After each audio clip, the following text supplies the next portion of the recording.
All right, this is just a test at this point. This is just a test.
Hello, Crimson families. We're at the 10-minute mark before we start tonight. I just want to say thank you very much for joining. Please note that I believe the active chat is on. However, we will not be monitoring the active chat. I am new to the technology game, and this is my first live stream ever. And so I forgot to turn that feature off. But if you get a chance, please use the QR code in the top left-hand corner of our screen. If you scan it with a camera, it will bring up a Google form where you'll be able to submit questions. We will be monitoring those throughout the evening. I'm sure we won't be able to get to all of them, but we will begin trying to answer those, and I'll speak more to that a little bit later. So again, thank you for joining. We'll be starting in just about 10 minutes.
Hello, everyone that has joined us. I just want to say thank you very much for joining in to our virtual town hall. We'll be starting in approximately 4 minutes. Again, we'll be starting in approximately 4 minutes. Please note that the active chat was left on. This is my first virtual live stream, and that we actually have a QR code set up for a Google form where we'll be monitoring questions throughout the evening. So please use the QR code on the screen. If you just scan it with your camera, it will take you to an active Google form where you can submit questions. Again, we're about 4 minutes away from starting.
Hello, everyone.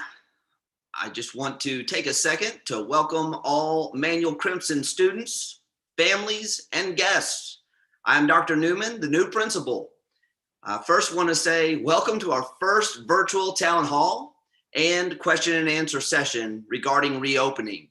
Please know this is my first live stream ever, so I hope it goes off without a hitch. But also want to let you know that I believe I left the active chat open. However, we are not monitoring the active chat tonight. We actually have a Google form to actually for you to enter questions with. If you use the QR code in the top left-hand corner, you can scan it and it will take you directly to the Google form that we will be using. So also please know that you can view the entire slideshow at the link in this slide. I would like to begin by saying I know the return to school is a difficult decision for many students and families. We have put this presentation together to help explain what returning to the in-person schedule will look like, as well as briefly describe what the non-traditional instruction virtual learning option looks like. No matter what decision you decide, please know that I, along with the entire Crimson family, will respect your individual decisions.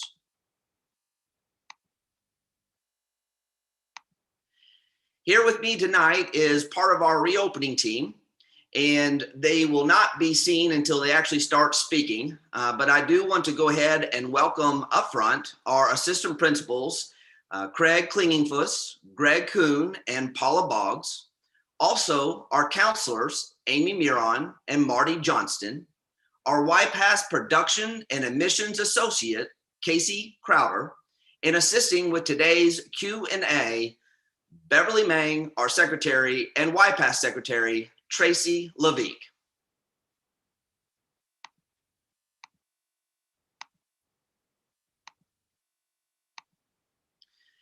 JCPS and DuPont Manual High School are committed to providing a safe and healthy learning environment for students to return to school.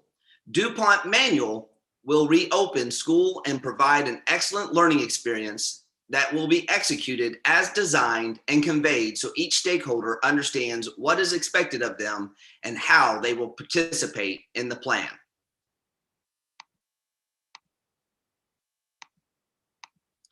Now, as I begin tonight, I want to share with you our two learning experiences. Please know that Manual is a very unique school offering over 350 unique courses.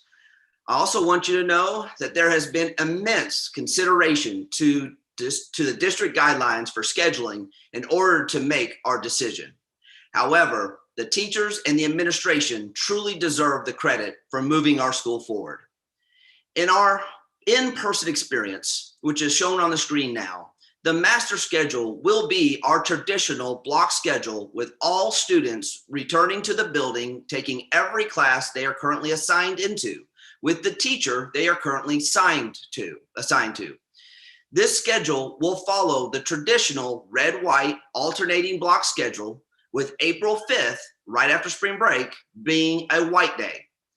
In the hybrid model, students with the last name beginning with A to K will attend white day on Monday and red day on Tuesday. Students with the last name L to Z will attend white day on Thursday and red day on Fridays. On the days in-person students are at home, they will be given asynchronous activities. So if you look at the schedule on your screen, you will see that our block schedule starts with first period on white day going from 7:40 to 9:05, second period 9:15 to 10:40, third period from 10:50 to 12:40, which includes lunch. We will be eating lunch during the third block hour, and fourth period will go from 12:50 to 2:20. And again, if you are in A group, you will attend 2 days in a row. And if you are in B group during this time, you will be receiving asynchronous assignments from your teachers. Then on Wednesday, the building will be closed for deep cleaning. And then the group B comes in and they follow the white and the red schedule, with A group at home receiving asynchronous instruction. Now, please know, it is very difficult to redesign an entire master schedule in the middle of a year. Therefore, our virtual learning experience will change from what students are used to in NTI, or non-traditional instruction. Given the constraints to build a master schedule that meets district guidelines, and in order to accommodate our course offerings virtually, we surveyed teachers to determine who would volunteer to teach their classes virtually in addition to the in-person instruction. To accommodate the additional preparations for teachers and the instructional time to teach their courses virtually, we have designed a virtual instructional hour on Mondays, Tuesdays, Thursdays, and Fridays from 2:30 to 3:30.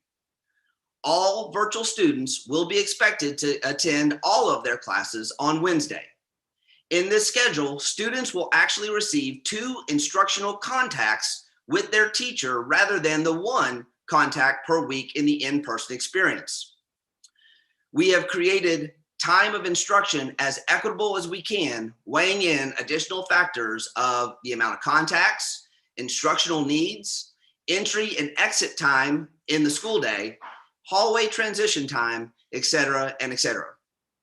I know 2:30 to 3:30 is not ideal for some students, but we are working with NTI guidelines.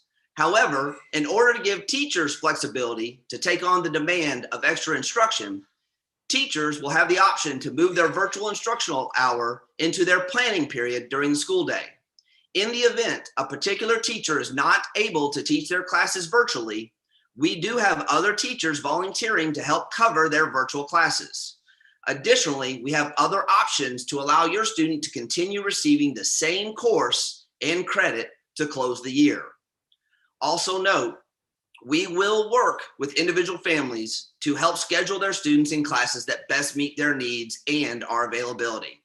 After we place the teacher's virtual classes into the master schedule, we will share the schedules with you and your student. Additionally, please note, Wednesdays are only for virtual learners to attend class. And a couple of things to point out in this schedule is that while students will only take 2 classes on each day, so they will take their first period and second period for a white day on Monday, they will actually get their third period and fourth period on the white day on Thursday. And again, on red day, they'll get their first period and second period on Tuesday live, with Friday getting third and fourth. And as I mentioned before, all of Wednesday, they will receive all their classes. Now, when they are not working during the school day, there will be asynchronous assignments that they will need to complete in order to continue receiving grades in class.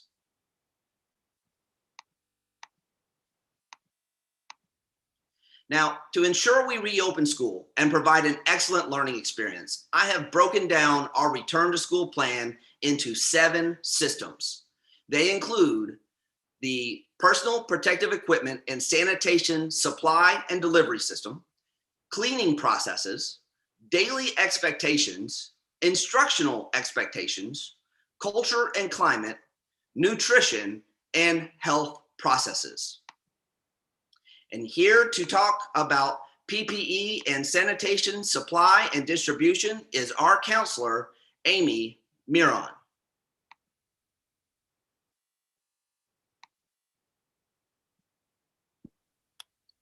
Good evening and welcome to the town hall. So the district has provided us with adequate PPE to be able to deliver to all teachers and have access in every classroom, as well as throughout the school building and restrooms, the cafeteria areas, throughout the hallways. And we have created a system in order to have teachers and staff members be able to request additional PPE throughout the day, and that will be available for them immediately and or upon the next day, depending on how urgent that need is. So we have adequate PPE as well as systems to replenish that as needed.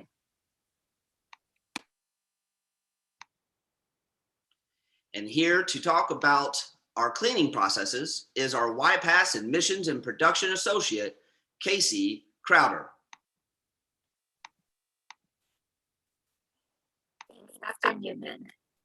So for our cleaning processes, as you can see, all health and safety protocols from state and local health officials will be followed. The custodians will clean and sanitize high-touch areas while students are in class. So we want to make sure that in between those blocks, all of our surfaces that are high-touch are going to be cleaned. Desks and other high-touch areas will be sanitized after first and second and third block.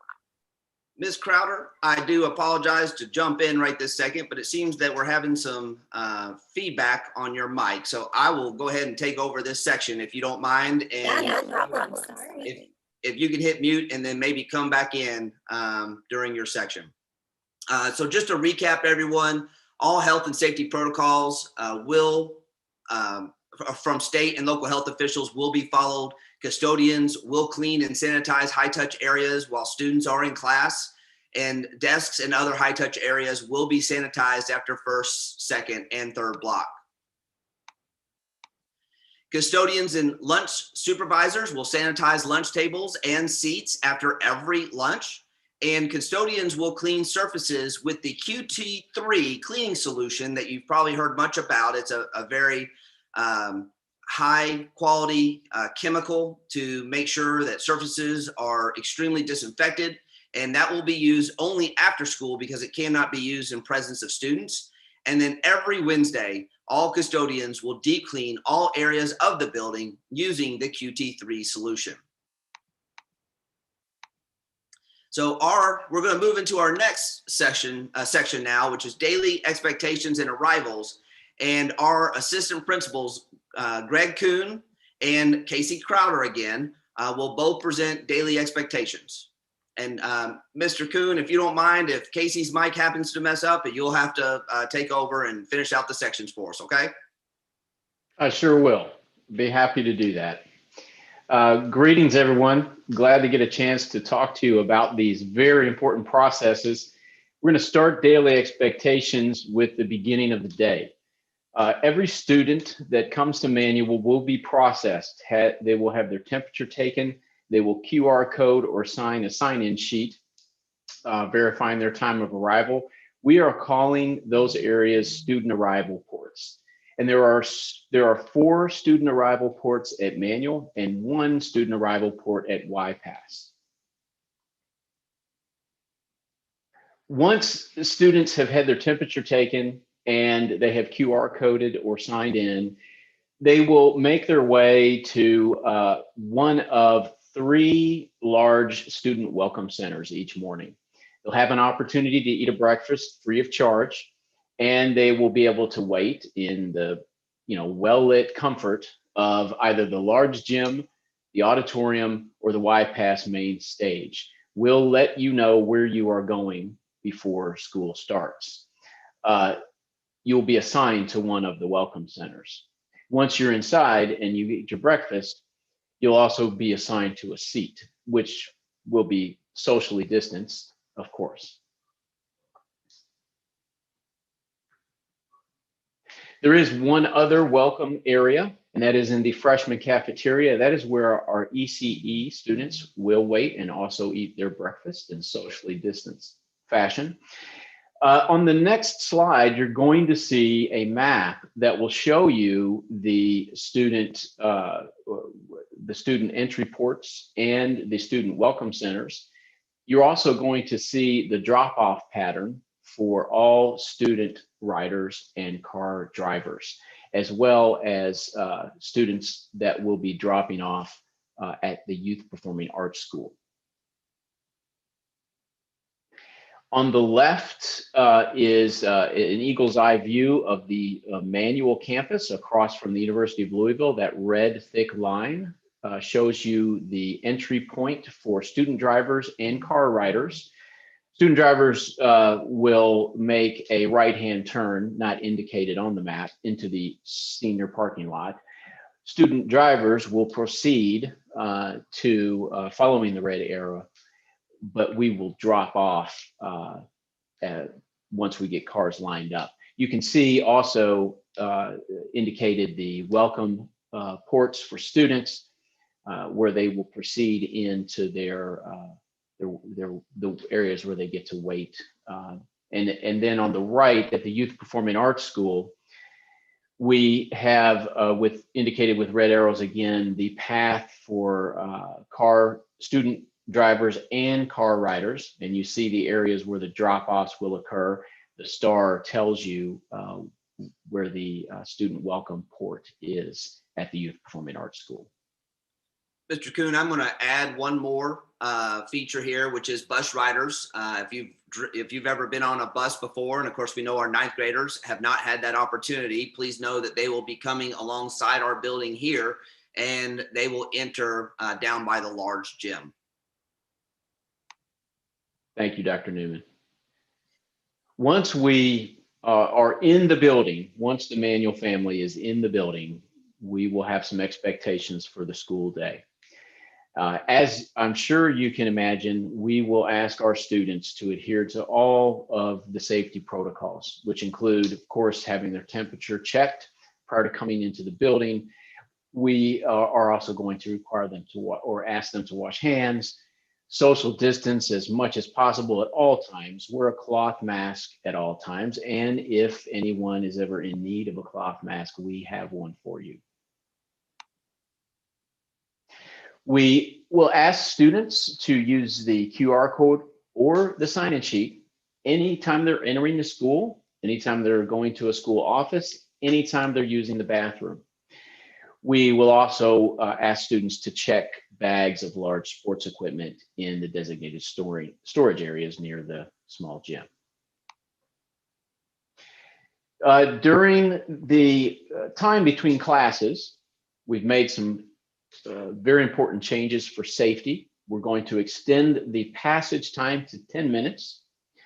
We will not be doing locker assignments this year. We're going to mark all hallways, turning them into 2-lane walkways, and we're going to provide 6-foot distance markers down the hallways. Stairwells will be turned into up and down staircases, and we will, of course, have no lingering or loitering in the hallways.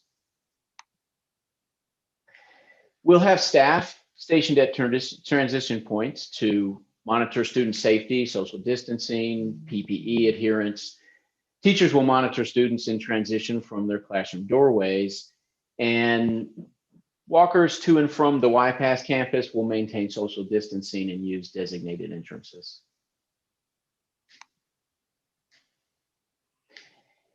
In the classroom, we want students and parents to know that there will be assigned seats in every classroom.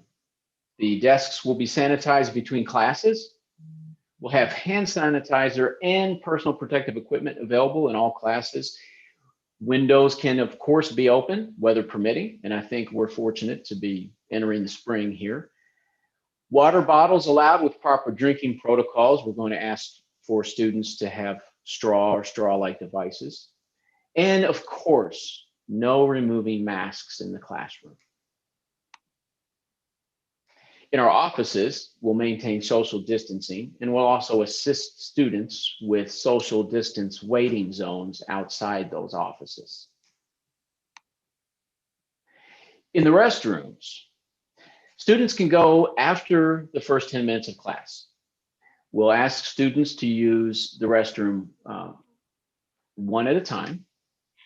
They'll use a QR code or sign in before going, and they'll maintain social distancing once inside the restroom.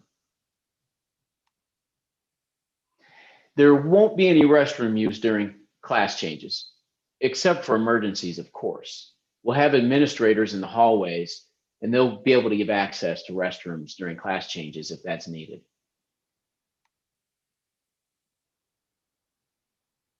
When the day ends, of course, we have a plan for helping students depart quickly and safely. There will be a staggered release. Special needs students will be released first at 2 p.m. Then we'll release bus riders floor by floor. Car riders will be released next. That will be at 2:20 p.m. And then student drivers will be released last at 2:25. All staircases will be come down at dismissal. Our staff will monitor the student release, and all students must leave the building quickly and exit campus unless going to a specific sponsored event overseen by an adult. Finally, a word about discipline. We do expect compliance with safety rules at all times. And in fact, we're going to ask all students who return to us to sign a safety pledge indicating that they will follow PPE and all other safety guidelines at all times while on campus. Because as much as we are excited about your return, we also want that return to be as safe as possible for everyone. We'll have daily reminders reinforced by signage all over the building and by our staff. And when we forget, there will be polite reminders. And we know that those polite reminders will be followed by immediate compliance. And that will not generate a referral. The only thing that will generate a referral will be refusing to comply. We assistant principals will follow the student code of conduct in giving progressive consequences for safety-related referrals, and our emphasis will be on problem solving.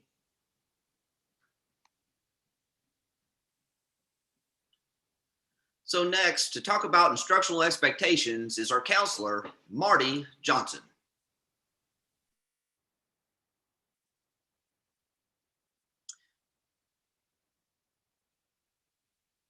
Well, Marty, I think we have to unmute. I apologize. I might have accidentally muted you. Sorry. Good evening. Our teachers will keep time, pace, and workload in mind when designing their lessons and assignments once we reopen. Reminder that our live sessions on Wednesdays are for the virtual students only. Activities will be equitable for all in-person and virtual students. Reminder that we are going to keep our Google Classrooms. That is going to be maintained until the end of the year. So everyone in person and virtual will still maintain their Google Classrooms. Virtual students get alternative assignments, of course, for activities that they can't contain physical components to. Asynchronous assignments posted in case of technology failure. We'll have that done for you. We will integrate some daily mental wellness checks for our students. And of course, end of year instructional focus is going to be on the essential standards. Students will have, of course, multiple ways to have opportunities to demonstrate this mastery. Teachers will continue again to follow the NTI 2.0 grading and late work expectations for the remainder of this year. Thank you, Marty. And up next, we have Assistant Principal Craig Klingingfuss, who will present information on nutrition. Good evening, everyone. And we are so excited to be talking about bringing students back on April 5th. I have a section here that's very important, and it's kind of a reiteration of daily expectations, but it gets pretty specific about what we need to do during breakfast and what we need to do during lunch. So think about those times. You might be in an auditorium, you might be in the cafeteria, you might be in a large gym, and think about yourself in those areas as I speak through the next section. Once again, all students will receive free meals per KDE for the remainder of the school year. And students, of course, after they get scanned in, they do their temperature checks, they will be assigned a seat, and that will remain your seat for breakfast for the remainder of the year. And wherever you are assigned in the lunchroom will be your lunchroom designated seat for the remainder of the year. Same goes for the auditoriums. Students will all get a grab and go breakfast. So the lines will move relatively fast. And of course, as we are in any of those lines, there will be tape marked, as Mr. Kuhn said previously, and everyone will stand at a 6-foot distance away from one another. And we will quickly get you through the line so you can have your 20 minutes of time to eat. Lunch will be served from the cafeteria. So in the satellite areas, such as the auditoriums and the lunchroom, there will be kiosks or stations, if you will, to get your grab and go breakfast. However, for students who have been with us before, you will get your cafeteria through the regular cafeteria lines like we've done so in the past. We usually operate with 5 lunches for the purpose of in-person return and to do cleaning in between each lunch. We are now going to reduce that to 4 lunches this year, but we'll keep everyone socially distanced, and we'll have a signage for everyone kind of know where they're going. And of course, Mr. Klingingfuss, I believe that's also because we'll have half the number of students in the building for another reason for our reduction. Correct. So I kind of jumped ahead of myself there because the next bullet is suggesting that signs will designate social distancing expectations during lunch and other traffic flow expectations about what doors you enter and which doors you exit. Once again, seats will be assigned 6 feet apart. And that will be in all directions. Matter of fact, in the eating areas, most of the eating areas, all the students will be facing in one direction, and you will have 6 foot of separation in all 4 directions. Of course, and this is very important, we must ensure that everyone is wearing their masks over their mouth and their nose until they are seated and actively eating or drinking. So once you grab your grab and go breakfast or you get your lunch tray, you will get to your seat, settle down, and then you are able to remove your mask to eat. And then before you get up from your eating area, we're going to ask that you put your mask back on over your mouth and over your nose before leaving any of the eating areas. Of course, socially distancing in the cafeteria is different. And I'm going to say it a different way. we're used to that being a very social area where we can take off or stand up from our seats and walk over to our friends' tables and that sort of thing. And that is a major change for us. That is the time to let our hair down, and that is usually the time for us to see friends that we're not in classes with. However, with following the safety protocols for the health department and CDC guidelines, we will ask students to remain 6 feet apart while we're in these eating areas. We're also going to have various administrators and people that are standing in the doorways to help with traffic flow and help assist students with masks and other social distancing. We're going to also ask that all students upon entering the eating areas to use hand sanitizer, and also upon leaving the eating areas to use hand sanitizer once again. We're requesting that students do not have any food or drink in class. Of course, we are going to allow water bottles with a straw, but for the most part, throughout the school day, when it's regular class instruction time, no food or drink. And we're also asking that students are not sharing food or drink anywhere throughout the school day at any time. Last but not least, and this is a hard decision for us because we know how much our students love our courtyard, but as of right now, the courtyard is going to be closed due to cleaning protocols and having manpower to clean all the areas, and also for social or for contact tracing purposes. If we get back in return and we start going through our processes over a couple of weeks, and it looks like we can safely manage the courtyard area, then we will consider that. However, for right now, I need to make sure that I have seats for every student inside the building for inclement weather days to begin. So other than that, we look forward to seeing you, and I'm going to turn it back over to Dr. Newman. Thank you, Mr. Klingfuss. Up next, another one of our great assistant principals, Paula Boggs, is going to present information regarding culture and climate. Good evening. The resounding message from Dr. Polio is one that mirrors our thoughts as well. And it's that upon our return, we need to focus a lot of our time and efforts on the mental, social, and emotional health of everyone. So for that reason, the Culture and Climate Committee has done a lot of work to focus on the following 3 big rocks. The first one being professional development.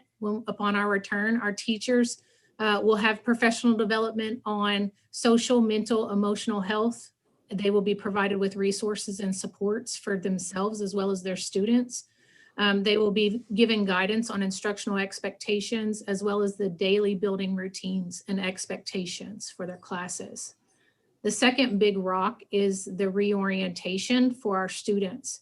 And we have a couple things in store for our students as they try to reorient themselves, especially our freshmen. We do have some video tours of our building that is recorded, and those will be broadcasted through social media outlets. Communication via social media as well as email will go out to students and families. We are in the process also of developing a student-friendly orientation map that will have a map on one side and other resources and supports such as the list of counselors and the bell schedule and things of such on the other side. We are also planning an opening day orientation of activities for our freshmen. So as soon as they get released into the building, they won't be just fending for themselves. They will have some orienteering provided for them so they won't be walking blindly. The third big rock is the social emotional tools and activities that we will be providing for students. And basically that is when and how to access the counselors, as well as resources and supports that we're providing teachers to provide students in the classroom. We also are working on an activities calendar for our faculty, staff, and students that is chock full of activities that we will participate in that are virtual activities as well as some in-person activities. And those include a lot of our senior end of the year events. And then finally, just some social emotional learning lesson plans and an activities bank for teachers so that they can have resources at their fingertips to help them and their students transition back successfully. Thank you, Ms. Boggs. As we begin to close out our presentation, I will discuss the health processes for our building. So parents and students, one of the things that is required is that you attest that you are healthy before arriving to school. So think about before going out every day, take your temperature and make sure you're not displaying any symptoms of being ill. If a student presents sick at any time throughout the day, though, they will be assisted to our health or isolation room. Both manual and YPass will have a designated health room. When students arrive, I went a little too far. When students arrive at the health room, staff will notify parents and request a student pickup. If transportation is not available to come get your student, then JCPS will provide a transport bus home. And the health room, just so you know, will be deep cleaned using the QT3 solution after a sick individual leaves the room, providing there are no other individuals in there. So that is one area that we will touch with the high-level disinfectant after each student processes through.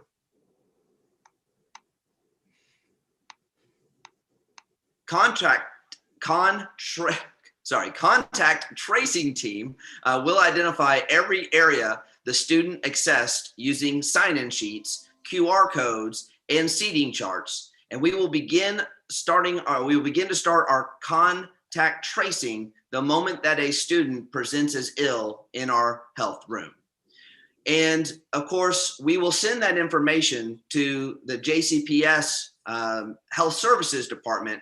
And once they notify us that we need to notify individual students of quarantining, then those quarantine requests will be sent out upon identification of that interaction with or within close proximity of a COVID positive student. Now, names of the sick students will not be revealed. And that is just due to privacy. We will not be able to tell you who you were around. I just want to make sure that is very clear. But quarantine students will be contacted by their counselor and in order to transition to a virtual schedule. Also, if a student is reported as a positive case during school hours, after school hours, we will complete the contact tracing process and prepare for notifications of the need to quarantine, even on the weekend or in the evening. We will reach out to our families of those that impacts. Now, students should not remain at school if they meet any of these criteria. First, if they have a temperature over 100.4 degrees, that they have an uncontrolled cough that causes difficulty breathing. And for students with chronic cough, any change in their cough from their baseline is important to review. If they present any new rashes, or if they experience vomiting and or diarrhea. Now, students also should not remain at school if we get notification that a student has been notified that they are either COVID positive or that they had actually been exposed to a COVID positive, maybe from the community setting, including within the past 48 hours. We will then have to begin the quarantining process immediately for that student. Now, manual and YPass staff will coordinate with JCPS Health Services to provide resources to families for COVID-19 testing in the event that we need to send you home. In the event that students are sent home, guidance will also be given for their return to school. Now, finally, I want to talk to everyone and make sure you understand, I greatly value communication. In fact, there are a few ways that I'm going to continue to ensure that we provide you with more information regarding our return as the weeks go by. We are going to continue the weekly manual parent update. Now, students, if you have not been receiving those, you need to make sure you check your JCPS emails to receive these updates along with your parents. There is great information in there regarding our reopening. Also, parents, please make sure that if you have not already, make sure you've updated your email in the parent portal for Infinite Campus. So that way you'll be receiving these manual updates. Again, I'm sending them out weekly. Also, we'll continue to post on social media. We are obviously hosting one town hall tonight. We are going to host another town hall next Thursday. And I want to be clear, we will not be going over this information again. This information will be recorded. I will continue to send the link of this presentation in the weekly updates. However, next week, we're going to talk more about the individualized supports that students can expect while they're in school during in-person learning.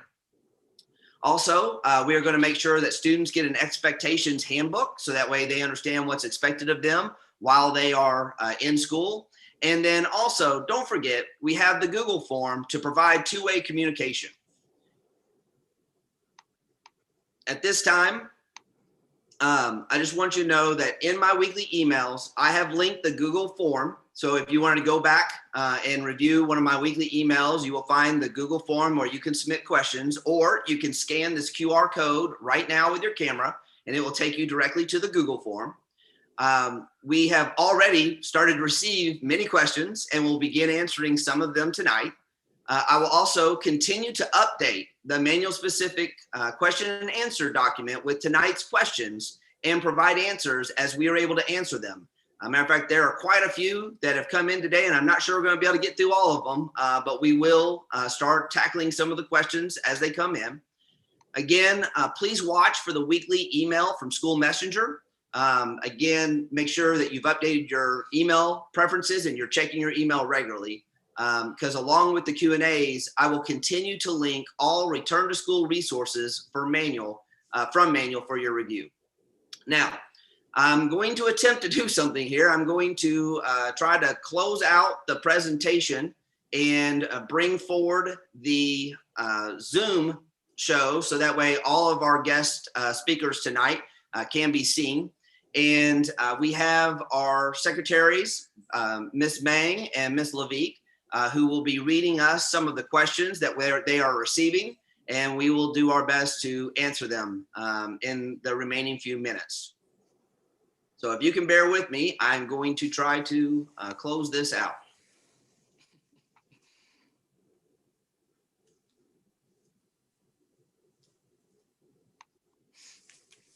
Okay.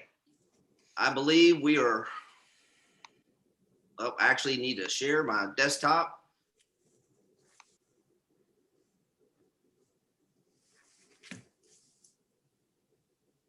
Okay, let's, I'm gonna do a quick check on social media again, folks. If you didn't catch it, this is my very first ever live stream. So wanna make sure that we are good to go. I don't want anybody to miss any of these questions.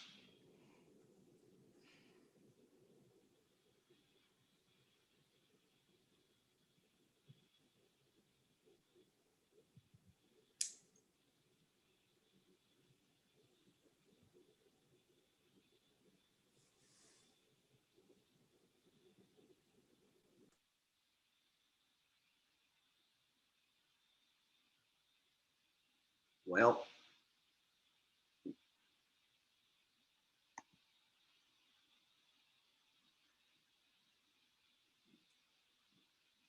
I am afraid that I am not as good with technology as I hoped I was. You know, I actually wasn't in a school for a year, so I am not up to speed with all the technology as everyone else is. So what we're going to do is I'm just going to go ahead and share it back on the last slide, and you all will see us pop up individually as we begin to answer questions. All right, so if you don't mind, Ms. Mang, Ms. Levique, if you all would like to start feeding us questions, we'll be happy to start answering them. Okay, good evening. Mr. Kuhn, the first question is from you. It's from a parent. Will student IDs be given for ninth graders that go back in April? Yes, we're working on a plan to distribute IDs on the first day that students enter the building. And we'll also be taking photos for those students who don't have a photo on file.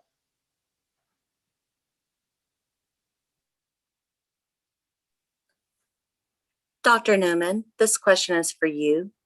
This is from a parent and a student. How much of the limited in-person time will ninth graders spend on standardized testing? Will virtual learners be required to complete standardized testing? You know, those are great questions. Right now, I have to say we are still waiting on exact guidance for what our testing structures will look like. I will say that along with Dr. Polio, I am also committed to not trying to inundate a child's schedule for the remainder of this year with standardized testing.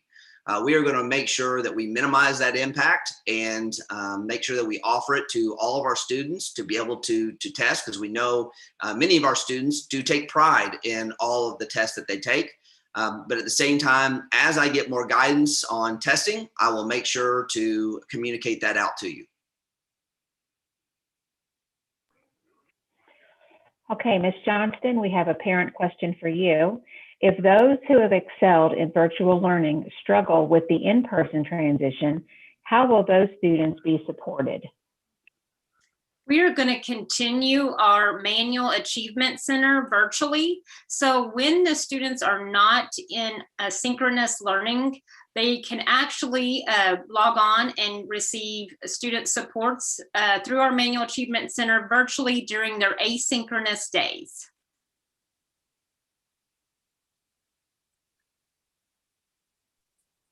Mr. Klingenfuss, this one is for you. It's from one of our parents. It was actually answered in the session, but they're just really curious about the courtyard during lunch. They want to know why the students can't unmask and relax during the 20-minute lunch break.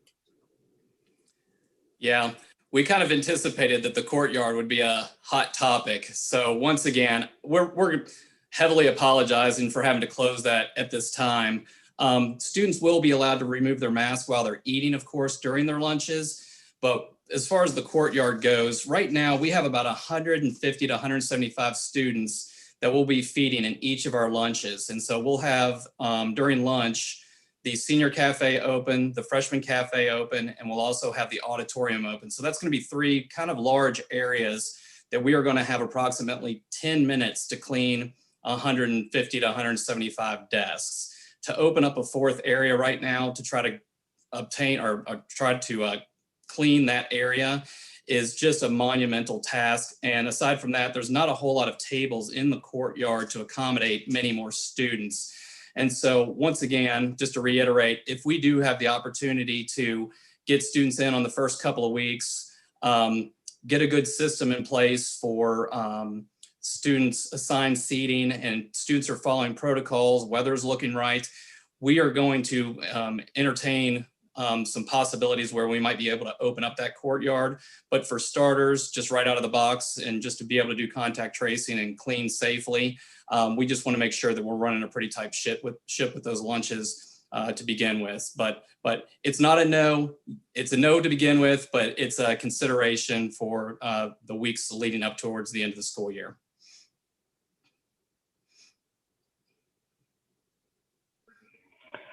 Okay, Dr. Newman, we have another parent question for you. If a student is traveling for spring break, will they be expected to quarantine and not return on April 5th? That is a great question. Of course, you know, a lot can change between now and spring break. That's 3 weeks. So obviously a lot could change in our community in terms of the positivity rate that's going on. What I would tell everyone at this point is to make sure you monitor the advice from our governor, from our mayor, as well as our district. As things change, obviously they will provide exact guidance. But I do know that that is a point of anxiety for a number of families at this point. And so I want to say that don't forget, you can always start off in the virtual setting. And then once you monitor and you feel safe and you think it's time to be able to try the in-person learning, we will be here for you to help transition you from the virtual setting to the in-person setting. And that is something that you will work individually with your counselor with, and we will help make that transition.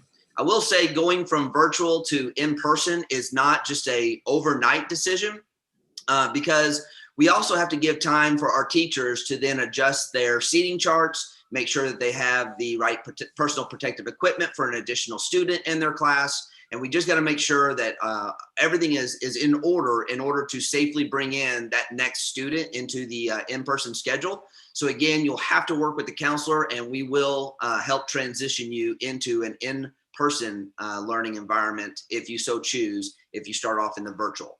And while I'm here, please know that if you start in the in-person and want to switch to the virtual, we will also accommodate those requests as well. And again, you'll work with your counselor in order to make that change.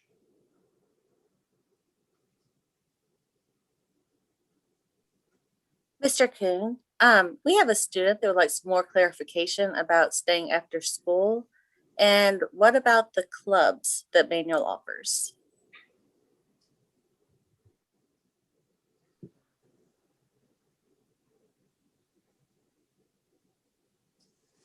Well, I'm not sure that Mr. Kuhn heard that. I'm here. Okay. Sorry, I got a little worried, sir. That was an internet problem. That question. Manual is going to function differently. And the answer to that question, our current guidance is no. We need every student to leave the building and the premises as quickly and safely as possible, unless you're playing a sport. And if you're playing a sport, we need you to report to your sport once again as quickly and safely as possible. But I do want to explain to you, there's two main reasons for this, okay? The first one is our custodial staff has to get started cleaning the building immediately. And they're going to be using disinfectant products that can't be safely used when there are students in the building. And we need to give them as much time as possible to do that deep cleaning, that important cleaning that we want our school to undergo. The second reason is we're going to have a lot of teachers who are teaching virtual students in the virtual hour after school. So we're not going to be able to provide the adequate supervision that students staying after would need. So please, everyone will need to vacate as quickly and safely as possible, and then leave the campus as quickly and safely as possible, unless you're playing a sport. And we'll need you to get to that sport in the same fashion. Well, this is kind of a follow-up. They would like to know if their child can participate in sports if they are a virtual student.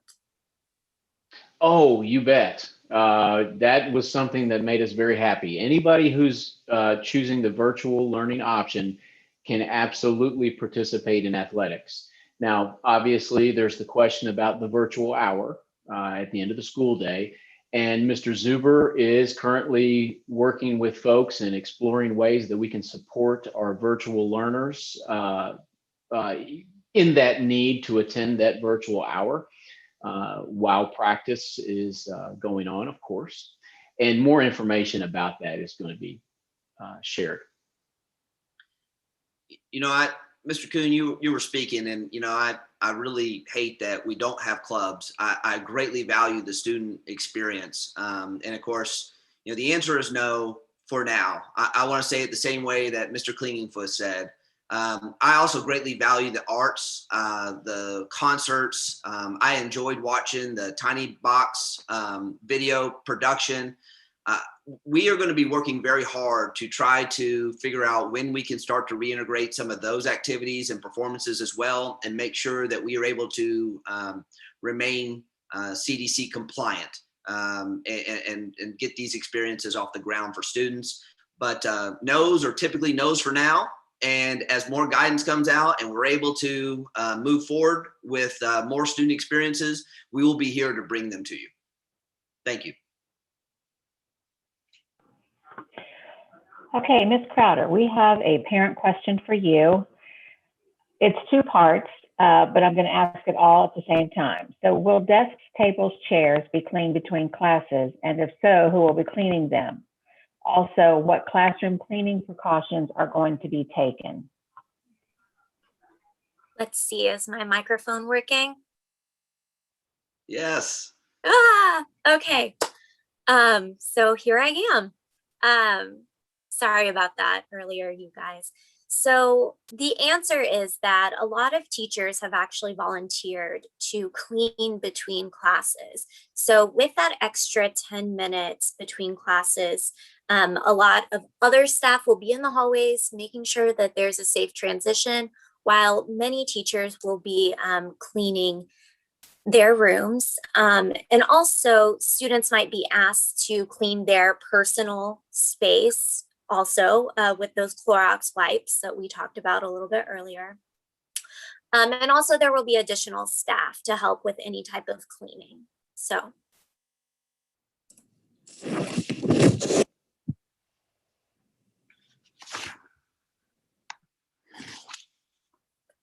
Ms. Boggs, a student would like to know if freshmen will get an individual day back before the rest of the school joins them.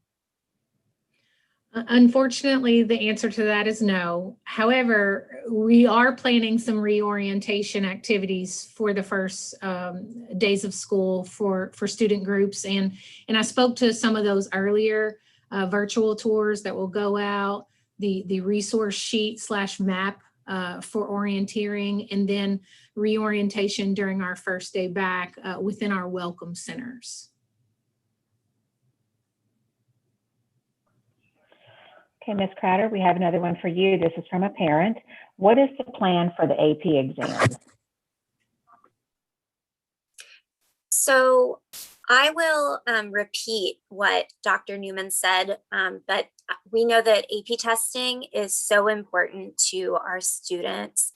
And right now we just don't have the guidance from the district. But as soon as we get that guidance, we will make sure that our students are able to take their AP tests and that they can do that safely.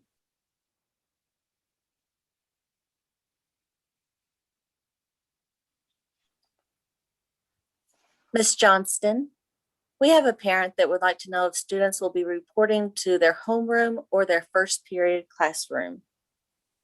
So students will actually, when they get into school in the morning, they're going to go to those welcome centers, and then we're going to release sophomores, juniors, and seniors to their first block class.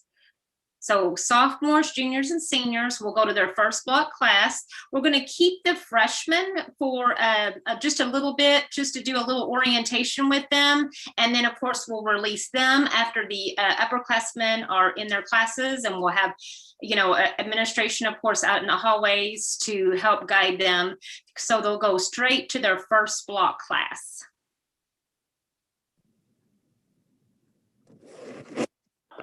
Okay, Ms. Boggs, the next one is from you. This is for a parent, and this question is always a popular one every year around parking passes. So the question is, will all students who drive receive parking permits? Okay, all students who drive would be no. With the students being returning to school on a hybrid model, they're going to be split alphabetically. And so we do anticipate that all senior drivers that plan to return to school, in-person learning, will be able to receive a parking pass because of that alphabetic split. Once we have assigned all of our seniors spaces, if there are spaces left over, there has been some discussion about possibly opening that up to juniors, because we don't want to leave spots out there unused for no reason. However, we have a large number of our seniors currently planning to return. And so my expectation right now is that we should be able to provide parking passes for all seniors.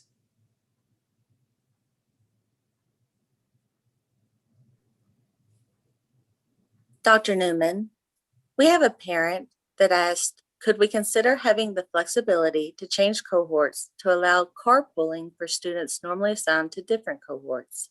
This would help reduce bus overcrowding. That's I wish we could. I actually use carpooling quite a bit. We have some family friends that have been taking, our children to sports practices and carpooling, especially since I've started this job. They've really stepped in and helped me, but their last name is in a different half of the alphabet than my son's last name.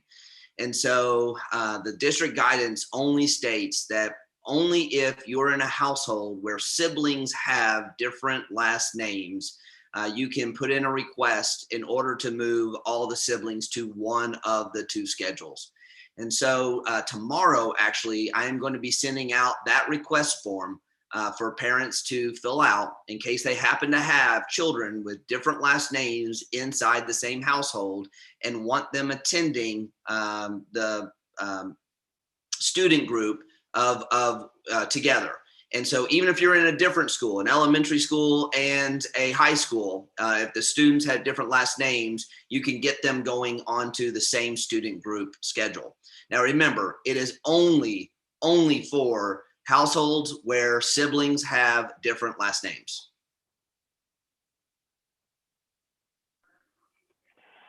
Mr. Klingenfuss, will any accommodation be given to allow students to sit near friends during lunch as long as they keep that same seating throughout the remainder of the school year? Unfortunately, I've got to give another no on this one.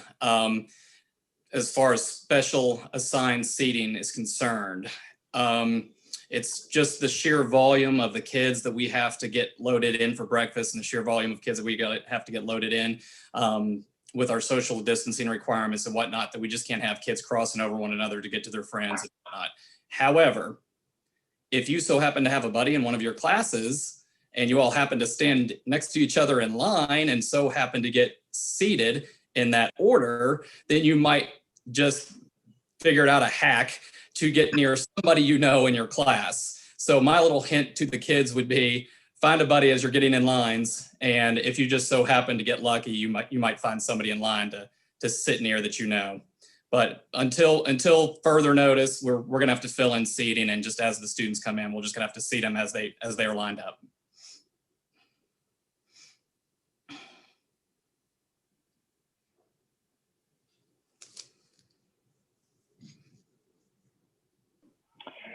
Okay, Ms. Miron, will hand sanitizer be readily available for student use throughout the day?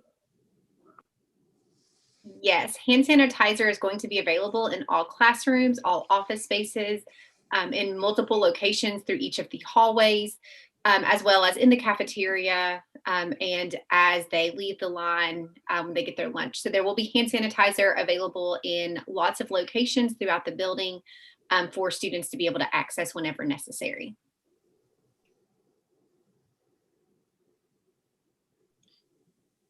And Dr. Newman, no, a parent would, Go ahead. Like I was about to say we're about out of time. So if there's another question, and we'll probably have to end with the next one. It sounds like it's to me anyway. Go for it. it is to you. So a parent would like to know about the positive COVID-19 cases and the tracking for the school and students, and how will the parents be notified for the close contact cases?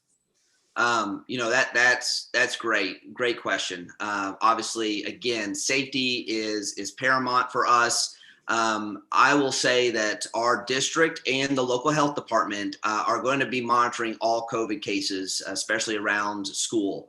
And so you will be notified if your student was in contact within that 6 feet or a prolonged period of time, which is measured by 15 minutes. And then you would be asked to quarantine. And so that communication would actually come from us, but through our work of the team of contact tracers. I've been saying contract all week long. So all my administrators on this call are just waiting for me to mess up one time tonight. It's just a tongue twister. Contact tracing. We will make sure to communicate directly with the parents, and we're going to give you the guidance that you need in order to take next steps, which can include social emotional support, access to COVID test yourself, as well as help students get moved into that virtual setting. So that way they're not missing instruction. And so with that, we are right at an hour. That's pretty impressive. I know that there are a number of questions that are still out there. We're going to continue to update our answers. Remember, once a week, I'll be updating the Q&A sheet that's specific to manual. We will bold face the new items. So if you read that last week and you're like, I don't want to read all those questions again, it will be bold, and we're going to move those answers to the top of each one of our sections. And remember, those sections are actually split apart, just like the systems that we talked about tonight. And so from myself, the entire administrative team, and all of the teachers, we do want to say thank you all for participating tonight. We are looking forward to seeing those that are able to return in person. And of course, we will continue to provide support for everyone who remains in the virtual setting. And again, next Thursday at 11 o'clock, at 12 o'clock, we will host another town hall. Again, it will be different than tonight. It will also be recorded. So if you can't make it, I was trying to work a different time in for different families to be able to watch this. At 12 o'clock, we'll record the session, and we'll talk more about the individual supports that students can expect to see as they return back to school. So thank you all again, and have a great evening.